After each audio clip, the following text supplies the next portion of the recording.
As much as it is a war against people, genocide is a war against memory. As much as it aims to destroy the future, it aims to erase the past. At such times, the act of telling, of preserving memory, any memory, is as important for the writer as their physical survival, perhaps even more. Since the beginning of the war in 2023, writers from Gaza have become the chroniclers of their own apocalypse. From a war zone smaller than Vienna, besieged from every side, from crowded displacement camps, having to worry about finding food, water, and shelter, they pour their stories, articles, and poems into the world, using dodgy internet connections and phones they may never be able to charge again. They write in the pitch-black darkness of air raids, as they grapple with the fear that each breath they draw might be their last. Working on the script, I took a short break and was immediately hit with the news of a massacre. Less than an hour earlier, an Israeli airstrike on the Mawasi area killed 90 civilians. That area has seen 2 more massacres since. I see the world being slowly transformed into a wilderness. I hear the approaching thunder that one day will destroy us too. I feel the suffering of millions. How do you write about a genocide you're currently living through?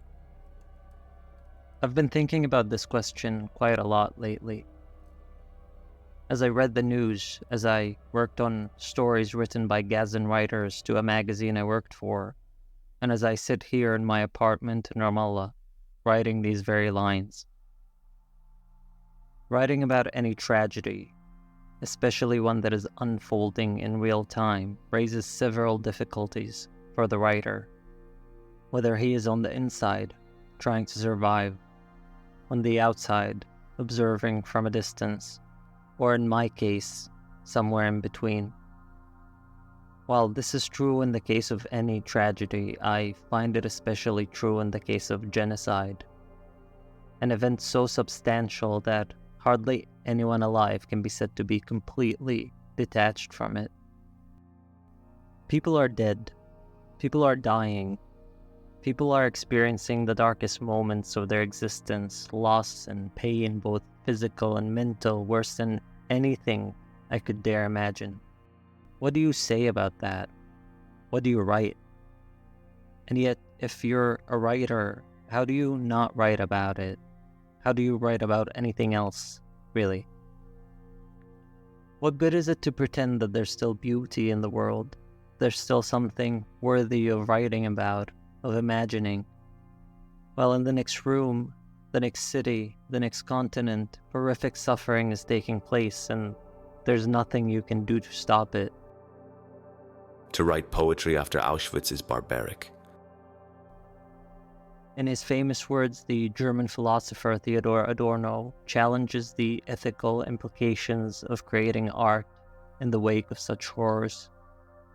It is barbaric, as per Adorno, to act as though the world could continue unaltered after Auschwitz.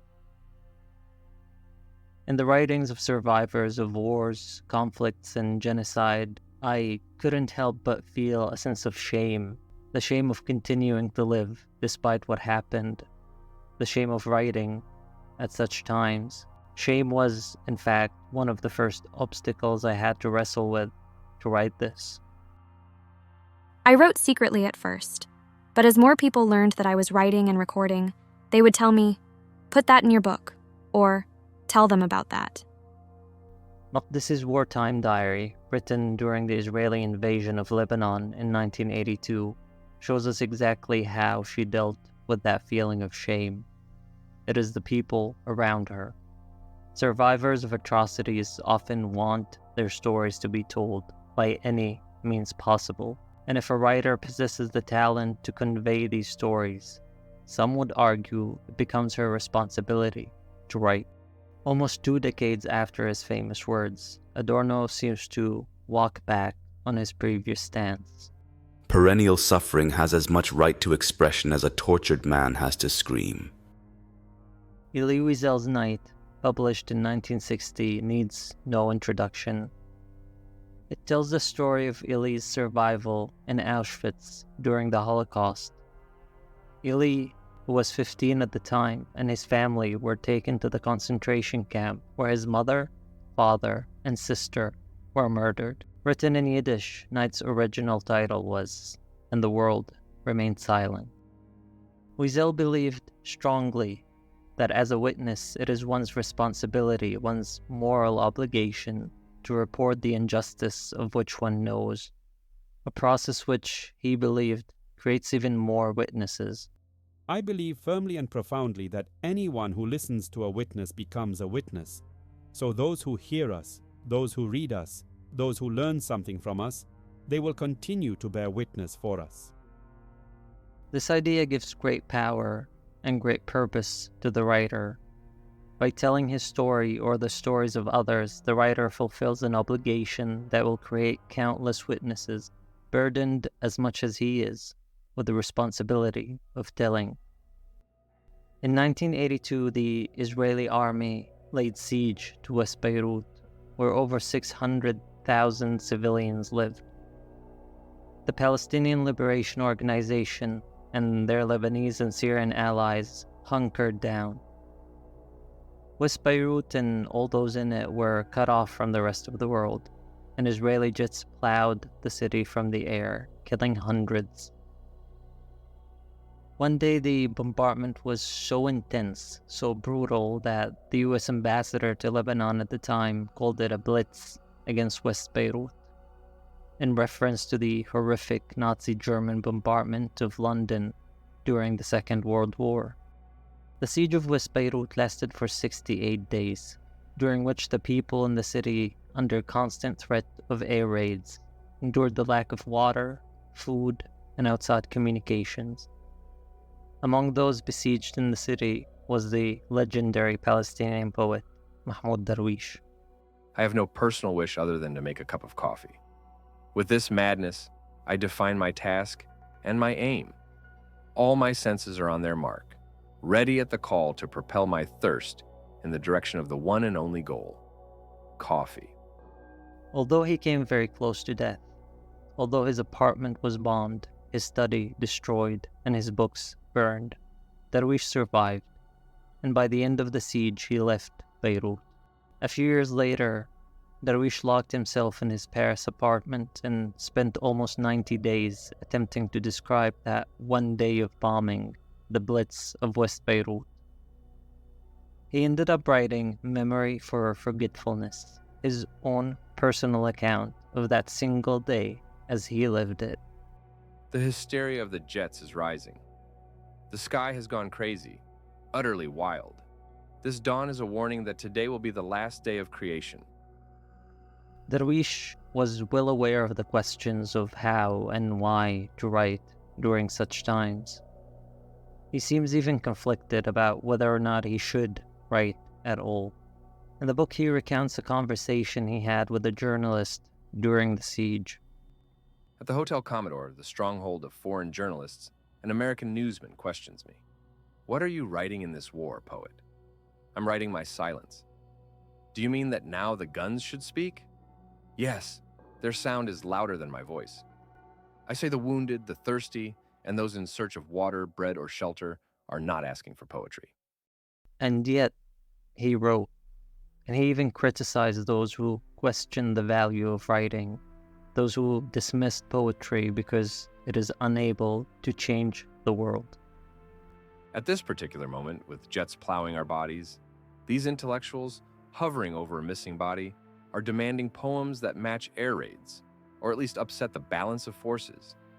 Because that's not why the writer, at the edge of his death, writes. He knows his words cannot fight death or alter the front lines. His poems will not lift the siege or swipe the jets out of the sky. He knows that fighters on either front aren't waiting for his commands. The most honest words in Darwish's book, I think, are its title, Memory for Forgetfulness. Seemingly contradictory, the title reveals why Darwish needed to write his book.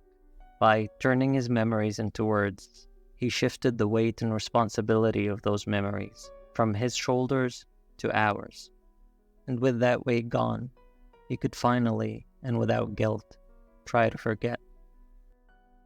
My father wrote the first version of this book in 1945. I suspect for himself rather than humanity in general. It enabled him to work through his shattering wartime experiences and free his mind and emotions to continue with his life. Władysław Szpilman wasn't a writer. As the title of his memoir indicates, he was a composer and a pianist. In fact, Szpilman was determined to continue being a musician for as long as it was possible, and even after enduring unimaginable hardship, even after the war ended and the Nazis were defeated, after surviving the Holocaust, and despite the worldwide success of the pianist, Szpilman returned to his life as a composer and a pianist. Telling his story as a Holocaust survivor wasn't Szpilman's ultimate goal. As his son explains in the introduction to the book, Szpilman rarely spoke about his wartime experiences or his memoir. He wrote about his experience because he felt compelled to. It was something he needed to do in order to let go, and letting go was necessary for him in order to continue with his life. Historian James Young notes that, for some, writing to bear witness may feel less like an obligation and more like a biological necessity. War consumes your life. It drives you from your home, your routines, and the simple comforts you once knew. It forces survival to become your top priority. But above all, war dehumanizes you. In the eyes of those trying to kill you, you're insignificant. Your life story, your quirks, your hopes and dreams, they mean nothing. I couldn't find the time to write in my diary, and I started feeling there was no use in writing down what was happening to me anyway. But I soon discovered that these diaries were helping me to stay alive. They were my walking stick. For a writer, picking up a pen and paper or a laptop may be the only normal act that they can cling to, the only defense that they have in the face of a world gone mad and indifferent.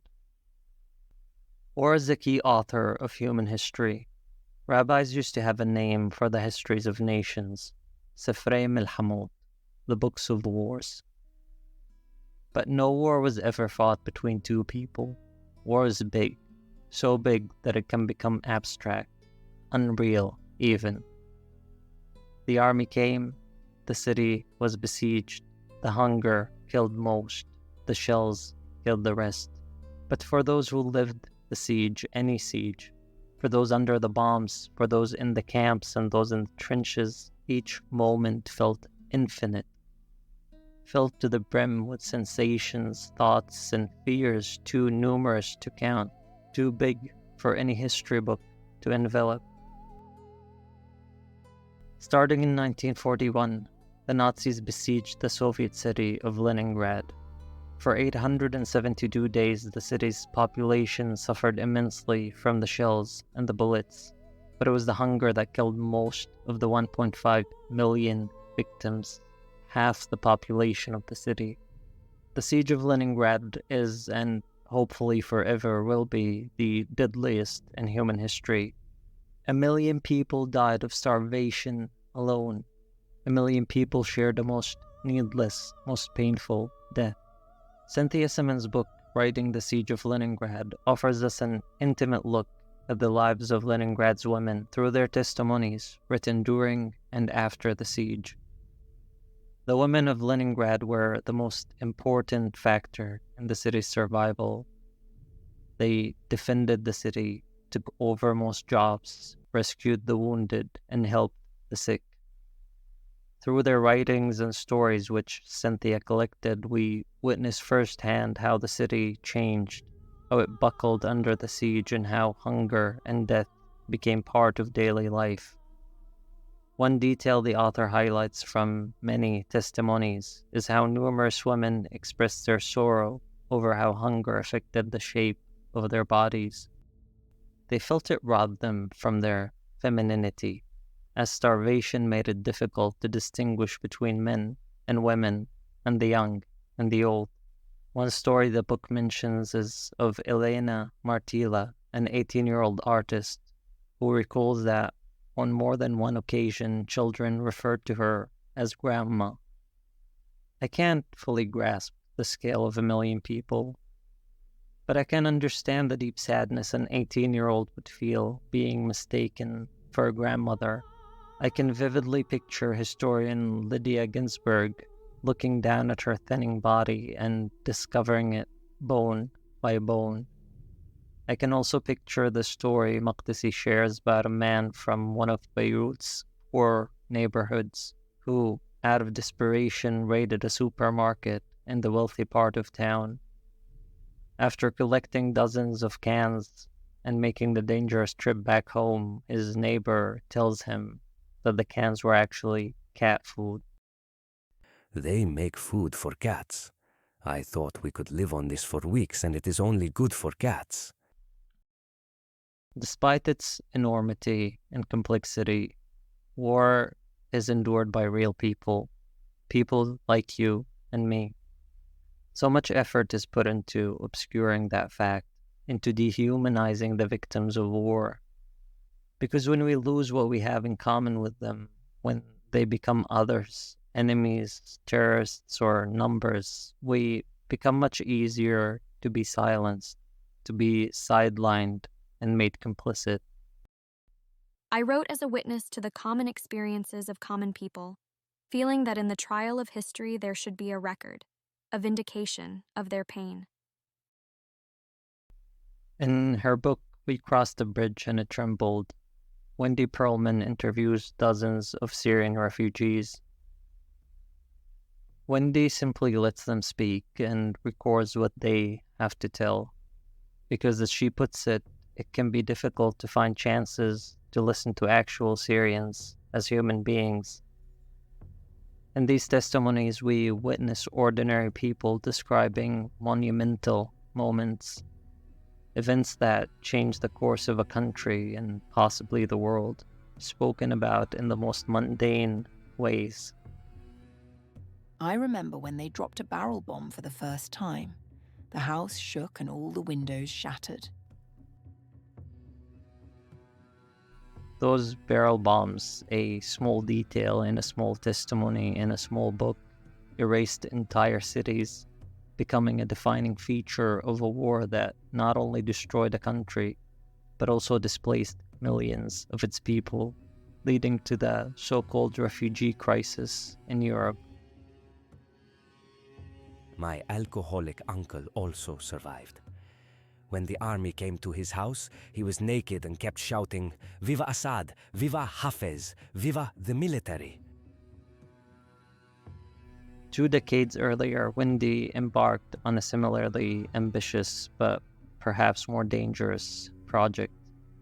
During the height of the Second Intifada, she traveled to Palestine, where she interviewed dozens of Palestinians who were living through the violence. Her book, Occupied Voices, Stories of Everyday Life from the Second Intifada, captures exactly that. Stories of daily life. One story that stood out to me was that of Khalid, a theatrical actor from Beit Jala who compiled a mailing list of thousands of people from all over the world and sent them regular emails about what he was going through. I felt a responsibility to write. If I stopped, people might think that everything here is okay. Similarly to her more recent book, Wendy sought to portray the Palestinians not as abstract figures in a political context, but as regular people whose quest to live regular lives are blocked by an endless chain of hurdles and abuses. In my solitude, I scream out loud, not to wake everybody from their deep sleep, but to shake myself from my own captive imagination. It seems as though as often as people looked for shelter and food, they've looked for ways to document, to record, It seems instinctive, almost natural, to want to say something even under the bombs. It seems almost natural that many choose not to go gentle into that good night. Why do we write?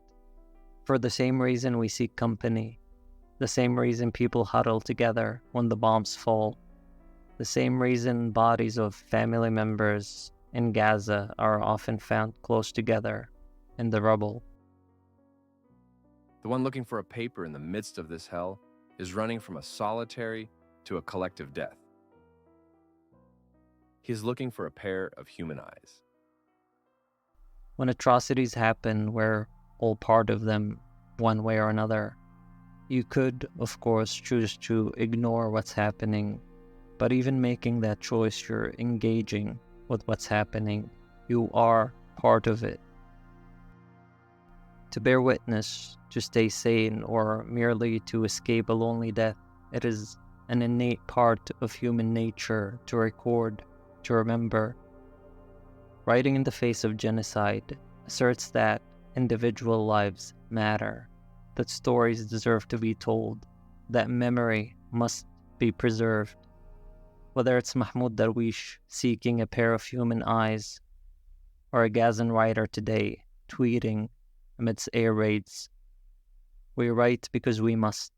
We write to declare that we exist in the face of oblivion. I've been writing a novel for a few years now.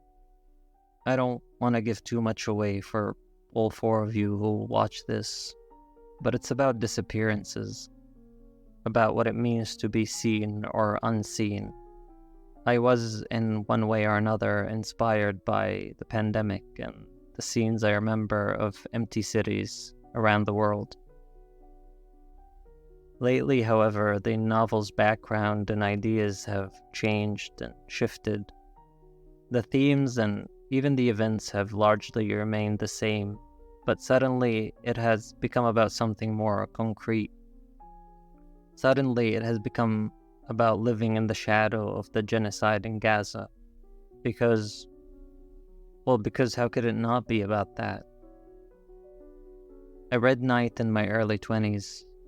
It was my first book about the Holocaust, and I haven't stopped thinking about it ever since. In a way, Wiesel succeeded in making me a witness to a crime that took place decades before I was born. A crime which is a considerable part of the lives that we live as Palestinians. Through Wiesel, Szpilman, and others, I am a witness to the Holocaust, as much as I am a witness to the genocide in Gaza today.